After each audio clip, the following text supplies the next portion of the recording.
আমরা ফেরি পার করে চলে এলাম মৌসুনি আইল্যান্ডে যাবার জন্য অপোজিটে। এবার আমরা টোটো ধরবো। আমরা চললাম মৌসুমি আইল্যান্ড। কতক্ষণ লাগবে দাদা? 20 মিনিট মতো লাগবে।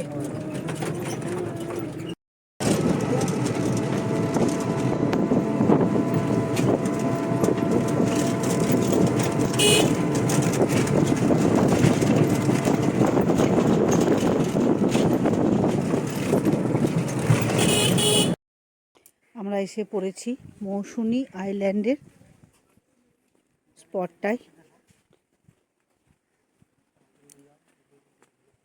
ওখানে যেতে দেবে? আচ্ছা, বাহ, দারুণ তো।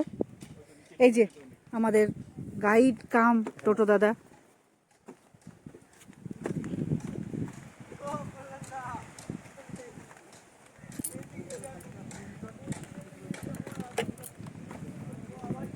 খুব ভালো লাগছে। ও দারুণ দারুণ।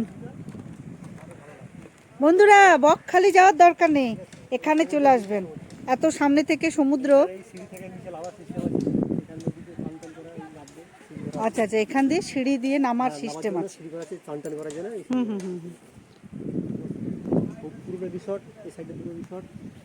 আচ্ছা,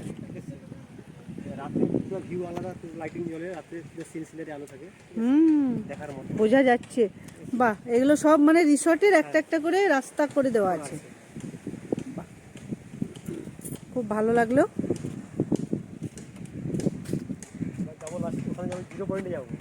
রিসর্টগুলো থাকার কি ব্যাপার আছে একটু বলুন। এখানে রিসর্টে তোমার প্যাকেজিংয়ের সিস্টেম, এই টেন্ট থাকে তোমার 1000 টাকা পড়ে যায় টেন্ট, ঠিক আছে? আচ্ছা, টেন্টে আজকে 10টার সময় ঢুকলেন, কালকে 10:30টার সময় বাড়াবেন, ঠিক আছে? আর তাদের পায়খানা বাথরুমের ব্যবস্থা সমস্ত ভিতরে করা আছে সিস্টেম, ঠিক আছে? না, টেন্টের বাথরুম আলাদা আছে, আর তোমার রুমের বাথরুম পুরো ভিতরে আছে, ঠিক আছে? রুম নিলে 1100-1200 মধ্যে রুম হয়ে যায়, ঠিক আছে? এখন হ্যাঁ, ওর মধ্যে বাথরুম সব কিছু আছে, ঠিক আছে? সব কিছু পাবেন, হ্যাঁ সব পাবেন, বললে পাবেন। খাওয়া দাওয়া তারই মধ্যে সব কিছু প্যাকেজ নিয়ে সব। বাহ, ভালো তো। 1100-1200 মধ্যেই রুম হয়ে যায়, 1100-1200 মধ্যে রুম হবে, ট্রেন হবে 900-1000 মধ্যে ট্রেন হবে। এখন বকখালিতে সমুদ্রটা অনেকটা দূরে, এটা বেশ কাছে। এটা খুব কাছে একবার, এই তো রিসর্ট, এই তো তোমাদের সমুদ্রের কাছে। বাহ, খুব ভালো লাগলো দাদার সাথে কথা বলে। আপনি থাকছেন আমাদের সাথে? হ্যাঁ থাকছি। ওই 0 পয়েন্টে যাবো, এবার 0 পয়েন্টে মুসলিম দ্বীপের শেষ পয়েন্টে যাবো, দেখো। আচ্ছা, নদীর পাশে যাবো। ঠিক ঠিক।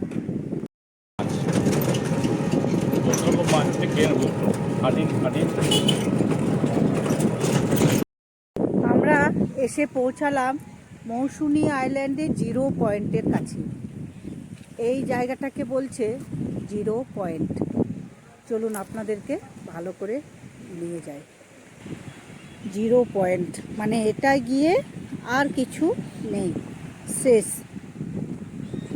কিন্তু এত সৌন্দর্য, যেখানে এত সুন্দর জায়গা, একটাই ভয় জানেন তো, এই ঝড়ের সময় এদের কিচ্ছু অস্তিত্ব থাকে না, সব ধুয়ে মুছে চলে যায়, আবার নতুন করে তৈরি করতে হয়। দেখছেন কি সুন্দর, হারিয়ে যেতে মন যাচ্ছে, আর বাড়ি ফিরবো না।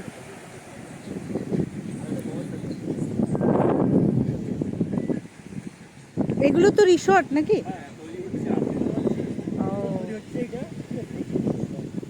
এগুলো কি বুকিং আগে করে আসা যায়? অনলাইন?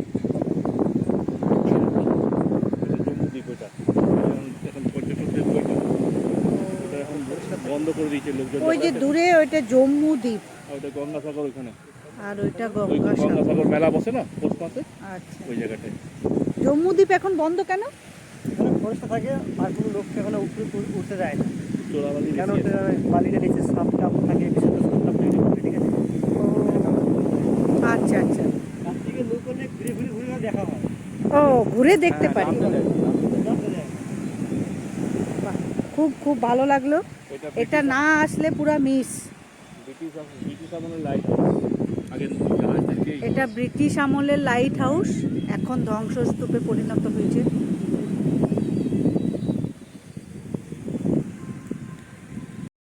মৌসুনি আইল্যান্ডের জিরো পয়েন্টের একদম নিচে আমরা নেমে গেছি। এই যে এখান থেকে নেমেছি। এই যে এত কাছে থেকে জল দেখার সৌভাগ্য হলো আমাদের, কিন্তু জলটা খুবই ঘোলা, খুব ভালো লাগছে আমাদের। এক দুদিন ট্যুর করতে এসে আমাদের ভালো লাগছে ঠিকই, তো এখানে যারা জীবিকা নির্বাহ করেন তাদের জীবন সত্যিই খুব কষ্টকর, খুবই কষ্ট। আসতে যেতে আমরা যে বাড়িগুলো দেখলাম সেগুলো দেখে আমাদের মনটা খারাপ হয়ে গেছিলো খুব। একটাই রুম, তার মধ্যেই সব কিছু, কিন্তু কিছু করার নেই, এভাবেই চলতে হবে, এটাই নিয়ম। আমাদের ঘোরা হয়ে গেছে, আমরা এবার টোটোতে চেপে আবার বাড়ির উদ্দেশ্যে রওনা দেব। বাড়ি না, হোটেল। আমরা এখন আছি আপনার বকখালিতে, আমরা আবার ফিরে যাচ্ছি বকখালিতে। মৌসুনী আইল্যান্ড ঘোরা হয়ে গেছে, আমরা আবার বকখালির উদ্দেশ্যে চলে যাচ্ছি ঘুরে। তার সাথে আপনাদেরকে রাস্তাগুলো একটু দেখিয়ে দিই। এই যে দেখছেন মৌসুনী গ্রাম, কত ছোট ছোট ঘর। এদের মূল জীবিকা নির্বাহ হয় মৎস্য চাষ থেকেই।